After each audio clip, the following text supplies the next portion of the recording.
Të nderuar deputet, nderuar Presidente e Republikës së Kosovës, zonja Vjosa Osmani Sadriu, i nderuar Kryeministri i Republikës së Kosovës, zoti Albin Kurti, të nderuar zëvendës Kryeministra dhe Ministra të Kabinetit Qeveritar,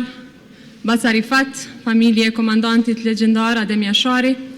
të nderuar shkëlqësia ambasador dhe përfaqësues të misioneve diplomatike në Republikën e Kosovës,